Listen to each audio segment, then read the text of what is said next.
Hey guys, how's it going? Hope everybody's doing well. Sun's out, lovely day today.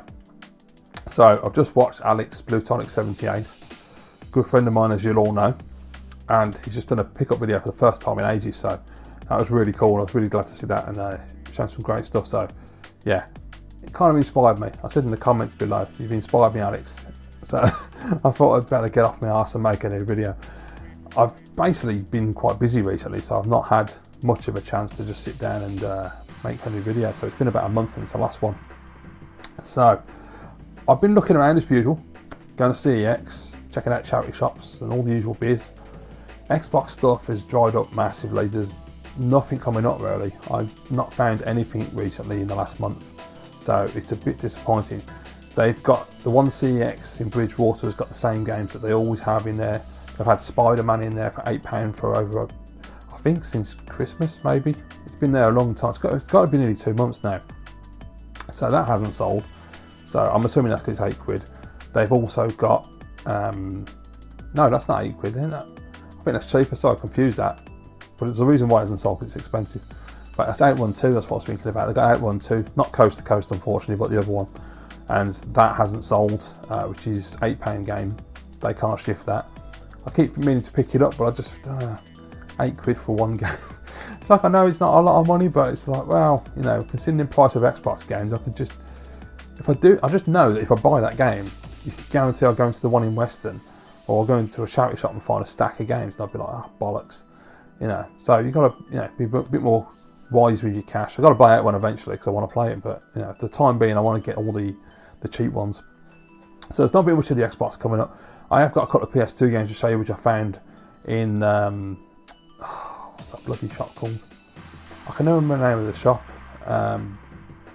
It's opposite Bridgewater CEX, and I keep forgetting what the name of it is. It's something games, because they're always something games. Oh, I don't know, it's just completely blanked. Anyway, it's a local retro shop. So I found a couple of PS2 titles and a PS1 title in there, which, and again, the PS1 title I picked up, it'd been there for about 3 weeks, 4 weeks, something like that. So I hadn't picked it up last time. It's a good price as well. It's like half the price of an eBay purchase, so well worth it, in really good condition.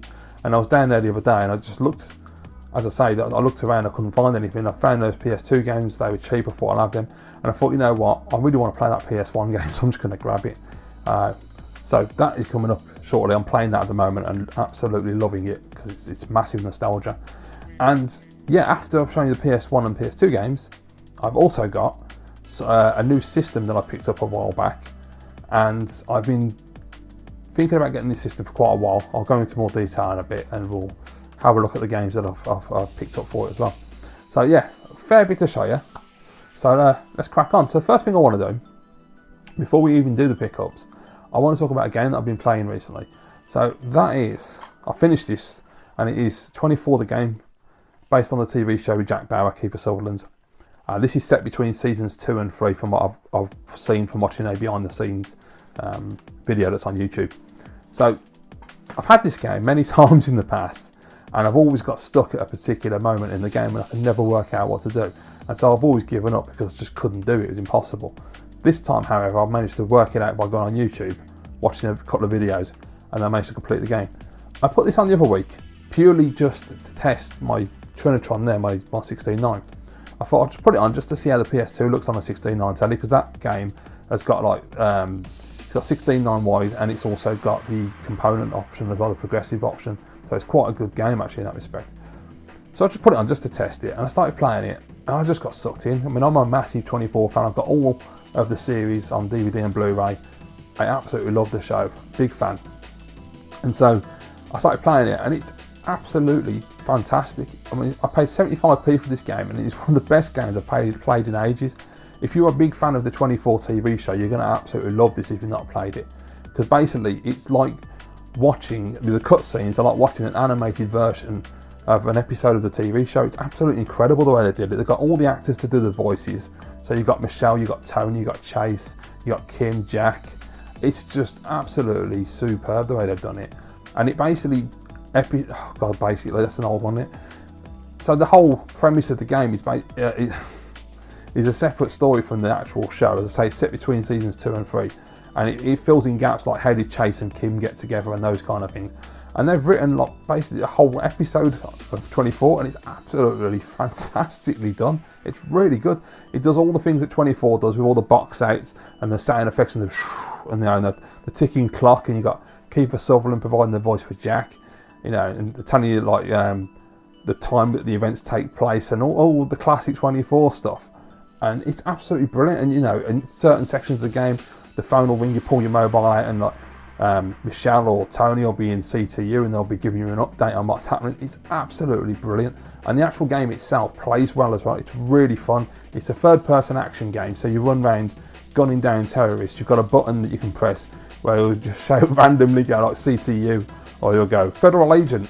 And I keep pressing that all the time. Like I'll shoot someone in the face and they're dead, and I'll just go Federal Agent. It's absolutely brilliant. I love doing that. But not only did you get to play as Jack, you also get to play as Tony, Tony Almeida is my favourite character in 24. I love Tony Almeida. Obviously Jack's top of the tree, but Tony Almeida is absolutely awesome. I love what Carlos Bernard did with him. You get to play as Kim, you get to play as Chase. It's a real good variety. I think you also get to play as Michelle at one point when CTU's invaded, which was really cool. So you get to have a variety of characters, not just play as Jack Bauer, which would be what you'd expect. You just run through as Jack. There's some great level design. The villain's really cool in it. I can't remember the actor's name. I watched on the behind the scenes video on YouTube. He had all the actors on there. I've seen the actor in other programs before. I don't know who he is though, but he's really cool. It's got Ryan Chappelle, so that was going way back. I was like, damn, I know what happens to you, mate.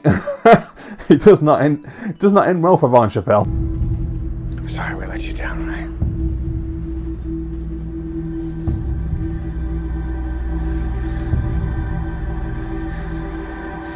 God forgive me.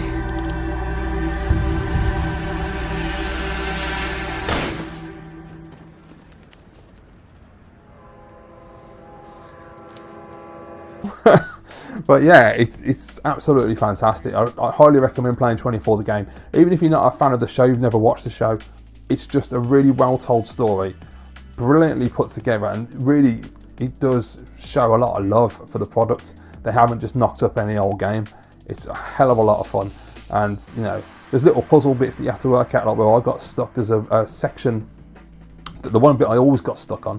You have to go into a room with Jack Bauer. You have to infiltrate this. I think it's a CIA building, if I remember correctly. So obviously you can't take guns in there. And so you're walking around this building, and there's heat-sensitive rooms, and you have to go in and hack this computer. And every time you go in the room, the heat sensor goes up, and I keep getting the alarms go off. And I thought, I don't understand what I'm doing wrong, because if you go to the computer and hack it, you have to hold down the square button. And you hold down the square button, Jack goes and taps on the computer, and as he's doing that, the bar's going up, telling you how much he's hacked. I think it's uploaded, I'm not too sure, it's been a couple of weeks. Point is, you do that, you can't do a little bit, run out the door so the heat sensor goes down, run back in the room and finish it off. You have to stand there and do the whole thing while the heat sensor's going up. So I found the only way to do it after watching somebody on YouTube do it was I came in through the left, I ran out through the right, I positioned Jack exactly in the right position to look at the computer on the screen. Directly, and I just ran directly straight at the machine and whacked the square button, and he went uploaded it, and I went and legged it out the door just as the heat sensor was about to go off, set the alarms off. Pain in the arse. I mean, it's not that difficult when you work out what it is, because I thought it was more complicated than what it actually is. So yeah, once I got past that, it was fine. It was smooth sailing. There were a couple of gun battles and things where I got into trouble a few times and died. There was one moment where you're protecting Kim in like a warehouse or a factory, and you're trying to take all these terrorists out, and she got stuck. She just crouched down behind a box or something, and she just stayed there, and I'm buggered off, and I've gone and killed everyone. I got right to the end of the level, and there's a car there, and you've got to go, I had to trudge all the way back through the building, try and find out where Kim was, by the little icon on the map. You can just, it doesn't always show up because I'm so far away from it. But as I got closer, I saw the dot, found her, and I sort of had to walk around her and push her until she got off her ass and followed me. And then eventually she followed me out of the game. But that was only my thing. And then the real major thing I had was right at the end of the game with the boss on the boat. I won't go into detail, but that didn't seem to want to work. And I think I was trying to be too clever with taking him out with a sniper rifle. When you don't, you have to take out the boat. I didn't realise that. So that was quickly resolved. But yeah, other than that, the game's fantastic. The level design's amazing. I absolutely love the way they did the cutscenes, and they made it like an episode of the show, with all the little bushes and the square box outs and all the characters, and the fact they've got all the actors to do the job as well, to put all the voices in. It's absolutely brilliant. As a fan of the show, you're going to absolutely adore this. It's such a love letter to 24, and you can see that the developers really cared about what they were making, which is so nice to see. And if you've never watched 24, please watch it. But if you're not going to watch it and you just want a great action game, 75p from a charity shop. So I think it's like £1 in CEX or something. It's just absolutely worth playing. It's brilliant. All right, so that's 24 the game. So we'll just nip for the PS2 pickups because I've only got 4. They're nothing special, but they're good games. They're just nothing amazing. Right, okay. I thought I took the sticker off that. I haven't. Anyway, first one I got is The Getaway, which obviously is like GTA set in London. These are all complete with manuals. I can't be asked to open them up. Yeah, The Getaway, I really liked it when it came out. It's wonky as hell. It doesn't play very well. It's not as good as GTA in the controls control scheme, but the graphics are really nice. The story's pretty cool. I've never finished it, so I'm going to try my best to do that. I remember getting to a point when there's some Jamaicans or something, and you're in it's like the back of a building or something. It's like a little drive-through bit, and I remember just getting my ass handed to me every time. But yeah, I will try it again. I also picked up the second one, Getaway Black Monday, which this one I've not completed it. These two I need to sit down with. This one I remember playing a little bit better, having slightly better controls. And I remember the first bit, you're on the council estate and you're running around the flats. That was really cool. It looked really good, so yeah, give it a shot. It's a real shame that one that was coming out for the PS3 never made it, because that demo they put out back in the day looked absolutely incredible. So yeah, maybe one day we'll get another Getaway. These two will come as no surprise to anybody because it's me. Yeah, first one is Time Crisis 2. And the second one is Time Crisis 3. So yeah, love light gun games, love Time Crisis, absolutely brilliant. I mean, I've got a love-hate relationship with PlayStation 2. When the PlayStation 2 came out in 2000, I got one because obviously the PS1 had been out and everybody had a PlayStation, and I absolutely loved that console. I got mine in 97, and it was, without doubt, one of my favourite consoles ever, and still is. It's brilliant. And so I couldn't wait for the PS2 to come out. I was really excited. Going on the internet, in the rudimentary internet with what we had back then. You know, I remember downloading, I say download, it's like a website. And instead of like, obviously now the pictures just come up. But back then it was dial up, so the pictures were like a little bit at a time. And I was looking at images of time splitters, and me and my mate just waiting, just looking at the screen, watching these pictures slowly come into life. So yeah, I mean, I was really excited for the PS2. I got one. I was a bit late getting a pre-order in because they were really, really tough to get. They were so hard to find at the time. I got a pre-order in with my mate Steve. I got my call, I think it was the second batch, which was like a week after launch. They got a second batch in. I remember getting the call, I was sitting at work, and my mobile had gone off, and my mate Steve had been trying to get hold of me, and I got hold of him, and I was like, what's up? And he's like, oh, I've had a call from the HMB. Have you had a call yet? And I was like, I don't know. So I rang them up, and they'd rang the landline at home, which was my parents' home at the time. And they was like, yeah, we got your PS2 in. I was like, oh, sweet. So we went over and got the PS2s and everything. And I absolutely loved it. I remember playing Tekken Tag Tournament, Silent Scope, Time Splitters. I think Dead or Alive 2 was on launch as well. Brilliant. Absolutely loved the console. And then, of course, GTA 3 came out, which was absolutely outstanding. I mean, the rain and just being in 3D was incredible. But then in 2001, obviously Xbox came out and Halo. And I was just like, if they put GTA on an Xbox, I've got to switch. And of course they announced it, and then it got pulled, and then eventually it did come out. But I remember initially it was on Amazon, and then they pulled the listing, and I was like, oh shit, because I'd sold my PS2 and pre-ordered the Xbox.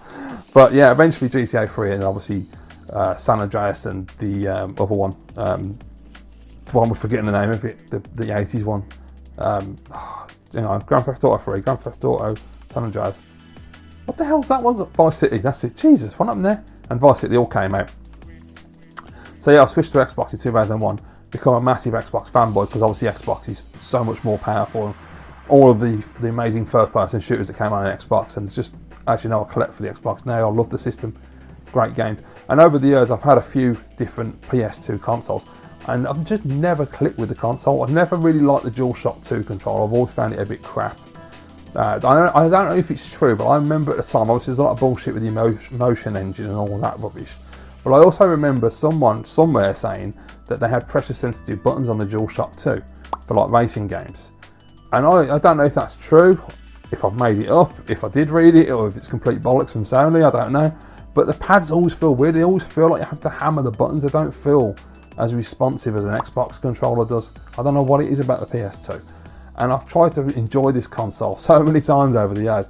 And there are games that I love, like Tekken Tag, Time Splitters, Time Crisis 2, obviously. Smuggler's Run, as everybody would be shouting at the screen right now, because they know I love Smuggler's Run. I know Alex will. And yeah, I don't know, I've just never clicked with it. Xbox for me has always been a superior console, and I've found it really difficult to play games on PS2. But recently, I picked up last year a PS2, and I just picked up a loose one. Just a cheap loose one. It's not in the greatest of shape. And it was just purely because I wanted to try it and see how I get on. And if I ever get into the PS2 properly and enjoy it, I will buy a box one to match up with my other 3 PlayStations. Now, after playing 24 the game, and also been playing Smuggler's Run 2 recently as well, I'm playing a couple of other games and like Shocks, I'm actually starting to really like it, and especially when I played 24. When I played that game is so good, and it's an exclusive, so you have to have a PS2 to play on. So I'm actually starting to turn the corner now and really enjoy it, and I've got a list of exclusives that I want to try and find. So I want to see what else it has to offer, because I've always found it difficult with the PS2 because of the graphics, because the Xbox is so superior. But 24 kind of proved my point that the PlayStation 2 is capable of decent graphics, because the game looks really, really good, and the character models, for the time at least, look fantastic. They would have looked better on Xbox, but we never got that lucky. So yeah, so I'm starting to turn the corner and I'm coming around to PS2. It's about time, it's took me years. Anyway, so next up, I got the game I've got for the PlayStation 1. So at the moment, PS1, I'm not going mad, I'm just buying a game, playing it through, and then buying another one. So at the moment, I've got over there, I've got 007 Racing, which is not very good. I've got Tony Hawk 2, I've got James Bond The World Is Not Enough, and James Bond Tomorrow Never Dies. Now, I've clocked both Tomorrow Never Dies and World Is Not Enough. Absolutely great games, had a lot of fun with those. Tony Hawk 2, I'm just dabbling with. I finished that when I was a kid, well, when I was like in my 20s, so I don't need to finish that again. I can just play that when I want to. 007 Racing's crap, so I'm not that bothered. So anyway, I picked this one up. One of my favourite games from back when I had a PlayStation the first time when they came out in the 90s. Medal of Honor. So yes, this is the one that started the World War II genre. So yes, absolutely incredible. First person World War II days. Brilliant. I've been playing it last couple of days. The first day I just sat there for a couple of hours and I just bombed through a couple of levels. It's still as brilliant as ever. I've forgot actually you can use dual analogs as well, and you can set the controls up for strafe and everything just like you do in modern games. It's absolutely brilliant. Wasn't aware of that. I don't remember, at least I don't remember it playing it like that when I was younger. So that was really cool. The levels are great, man. I just love the game. The levels are short, but I still love the cinematics that they do, the actual war footage, the little descriptives in between each level when you get the French bird telling you what's going on, and you know you get into the actual level, and the graphics still look pretty good, I think, for what they are. I mean, I know it's 3D PlayStation, but I actually quite like the way it looks. Even if the characters have got triangle legs and stuff, it still looks decent. But the Germans are great. I love the sound effects and the atmosphere in Medal of Honor. It's the one thing that's always worked for me. Is when you're walking through the woods and you can hear the grasshoppers, and you can hear the German Alsatian dogs barking in the background, or you hear a German will shout at you and you don't know where he is, and suddenly he'll appear and try and shoot you. I love all the animations. I forgot that they have animations like they'll pick up the grenade and throw it back. I forgot to do that in this game.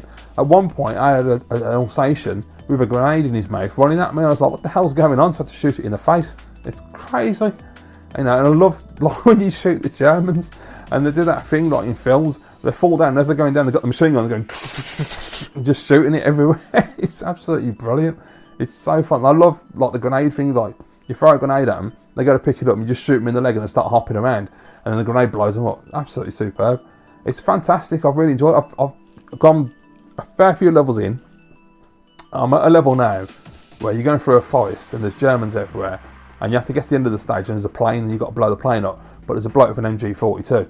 And that bastard keeps killing me every time. Now there's two ways you can go. You can directly attack it, and you come in behind the plane, and he'll shoot at you and blow the plane up himself. But then he'll just shoot you in the face. But you can also, there's a tunnel on the left-hand side beforehand, and you go around that way, and you come up on the side of him. And I've tried to get him with the Grand, and I think it's the M1 Grand, and try and pop him, but the bastard keeps getting me every time, and I can't get past him. and it's really frustrating. I know I can do it because I finished the game when it came out back in '99, so I know I can do it. So I will practice and keep going, but I'm absolutely loving it. The music, the thing about PlayStation 1, that CD quality sound is something else. The music and the sound effects, the atmospherics, just everything about it is brilliant. Yeah, it's a bit dated in first-person shooter terms. You can't run. The controls, thank God you've got dual stick, which is fantastic. It's a little bit clunky, but you know, like the aiming, when you hold the shoulder button down, you get a crosshair on the screen that you have to move around, so you can't aim down iron sights, which is a shame. But you forgive these little things and you just enjoy the game for what it is. And personally, I've got a lot of nostalgia for the game because I remember buying it back when it came out. Had absolutely no clue what it was. It was just on the list that we used to get from the friend who would get the games from the bloke who pirated them. And I remember just seeing Medal of Honor, American copy, and I was like, the hell's Medal of Honor? So I wasn't reading magazines back then. I was like in my early 20s. So I just went, oh, I'll give it a shot. You know, I'd have been like 22 in '99. So I just picked it up, got it, absolutely fell in love with it. I thought it was amazing, and I still do to this day. So when I finished it, I'm going to go and pick up Underground because I've never finished Underground, and I really want to play that one again. So yeah, it's going well at the moment. I mean, I'm just really enjoying playing games. You know, I'm playing games more than ever now. It's been absolutely fantastic because I've had a bit of a moment the last year or so where I've just really struggled, you know, to be asked. I don't know what it is. It's just I haven't had the motivation to get stuck in, and lately I've just been playing game after game after game and enjoying it. I'm still playing Call of Duty Finest Hour and what was the other one? Oh yeah, James Bond, GoldenEye Rogue Agent. I'm still finishing those off on the Xbox. I'm right at the end of those. I just haven't got around to doing them this week. I've been quite busy, but there you go. Right, so that's those. Now, the new system that I've added to my collection. Now, this is a system for over a year now. I've thought about getting back into my collection. I've wanted to play it, and there were certain games I really wanted to play. So, and one of them you can only play on this system. You can't play it on any other console. So I've got no choice if I want to play it. So I picked up some games last year. I've picked up the console recently that came with some games. Got a great deal. So without further ado, I'm just going to get to the point. And the console I picked up is a Nintendo Wii U. As you can see, this is the Super Mario Bros. U / Luigi U pack. I love this pack. Look at the colours and it's just bright. And you've got the Wii U there. You've got all the characters from Mario. It's absolutely brilliant. Really nice box actually. Really well done. There you go. So in lovely condition. I got an absolutely amazing deal. The reason I picked it up is because basically these things are going up in price already.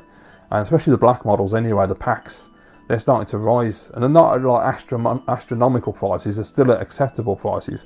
But I watched them and I thought, if I wait any longer, give it another 6 months to a year, they're going to get to silly prices and I'm not going to pay it. So I grabbed that. So I'll show you the games that came with it. Obviously the first one is Mario and Luigi U. I'm playing this at the moment and I've forgotten how great this game was. I know I liked it, but my God, it's tough. It's proper challenging Mario. There's bits in it. Last night, I swear to God, man, last night I was playing this one stage trying to get through to this boss. Remember Mario World? When you got that, what was it now? Was it Grey Blocks? I think it was Grey Blocks. It's been that long since I played it. Where it moves on, you jump on top of it and it moves around. You have to and it keeps going up and you have to jump on it and follow it around all the way to the top of the level. In this, it's got massive green blocks. And it was doing my nut. I couldn't get it right. I kept cocking it up and making stupid mistakes and dying over and over and over again. I don't know, it's got to be at least 10 deaths. And unfortunately now, Nintendo, with their stupid hand-holding bullshit, so you've got that really irritating green box that comes up with the exclamation mark. It keeps ringing at you going, you're shit, aren't you? Do you want me to help you get through this level? And I'm like, no, I don't. I can do it on my own. Piss off. It drives me mad. I hate that. It's so annoying. So yeah, I managed to do it. I persevered like I always do in Mario games. And eventually I got through and beat the little dude. Oh, God, I was so frustrated by that. But it's so good. The level design, the graphics are absolutely gorgeous.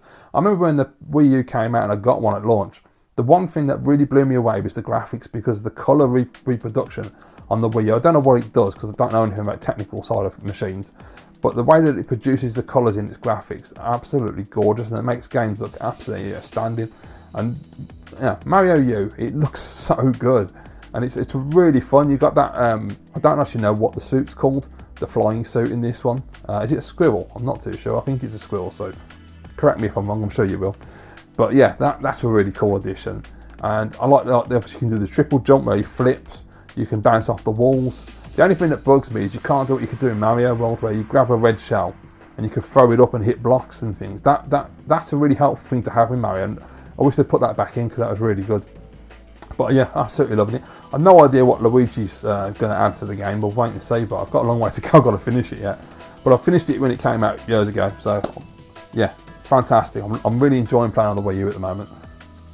Okay, and the next game that came with the system is a game that I wasn't really keen on when it came out, to be quite honest with you, and that is Mario Kart 8. So when I first got this, I didn't like it, to be honest with you. I thought it was far too easy. I felt like there was no challenge whatsoever, and I was always out in first place. I don't know what was going on. Maybe it's just my mood at the time when it came out, because I played this the other night for a few hours, and I absolutely love it. It's brilliant. I mean, the graphics are gorgeous. It's really, really impressive graphics, actually. Level design's amazing. There's so much cool stuff going on, and you know, you can got walls underwater, fly through the air, and all this extra stuff they're putting is absolutely brilliant. I absolutely loved it. I really enjoyed it, and I always felt like, as I say, it wasn't challenging enough back when it came out. Because I remember playing like Super Mario Kart. When I play that, you get challenged. The SNES will kick your ass if you're not careful. I didn't feel that with this one, but the other night, after a few different cups, I found that actually, yeah, the challenge does increase, and Luigi and a few others were giving me some grief, so you have to really get on top of your game. And I was having trouble at first understanding what to do when you get the thing that indicates that there's a red shell behind you. Because on SNES game, on Super Mario Kart, I'd just hop, and that would just dodge it. So I had to ask my friend Jen how to do it, and she said, like, you just have to hold the shell behind you. So I figured that out afterwards, because obviously I knew you could fire behind you. I didn't know you could hold the shell. So I quickly worked out that when I got a red shell or a green shell, you just press the button and hold the button down and pull back, and it just holds the shell behind the cart, and then it just deflects that one that's coming in at you. Doesn't seem to work with the blue shell. I'm assuming that just screws you over no matter what, which is a pain in the arse. But yeah, really, really enjoying it actually. It's a lot of fun. And once I switched from using the analog sticks, which didn't feel right at all, to using the D-pad, it improved my gameplay a lot more, and I did really well then. And I've been playing as Cooper because I used to play Cooper on Super Mario Kart, so it's always stuck with me. Brilliant. Really, really, really surprised how much I enjoy it. It's funny though, you know, sometimes it happens, I'll play a game, I'm sure you guys have the same thing, and it just doesn't gel. I can't click with it. And I'll put it down, go back in a couple of weeks, or a week, maybe a month, and all of a sudden, or in this case a few years, and it'll just sort of go boom, clicks, and you'll be like, oh, why didn't I like this game before? It makes no sense. I've had it with films. I've watched films and I just couldn't get into them. I've turned them off, and I've gone back to them like weeks, months later and watched them and gone, oh, actually, that's actually pretty good. I don't know what I was thinking. So I don't know. It's just one of those things. I think it's just your mood affects what you're doing. The last game that came in the system, one that I absolutely love. I finished this when it came out. It's a brilliant game, and I cannot wait to get to this. And it is Super Mario 3D World. One of the best Mario games ever released. Absolutely spot on. I love it. Love the cat suit. Love the level design. Love the 3D nature of it. I remember playing 3D Land on the. It was 3D Land, wasn't it? Yeah. On the 3DS, which was absolutely great. And then 3D World came out on the Wii U, and I was just like, oh, this game is so cool. It's brilliant. So yeah, very excited. It's not on the Switch yet either, which is absolutely amazing. I thought I would have ported that over early on, but apparently not. Next one I got, these next three games I picked up last year. This one is really cheap. Cost me, I think, £3.50 delivered, something like that, from a person selling through Amazon. Call of Duty Black Ops 2. Now, why would I buy this? Well, I've got it on PS3, so it's going to look better on the Wii U. And I had it when I had a Wii U back in the day when it came out, and I thought, well, I'll just get it again because it's £3.50.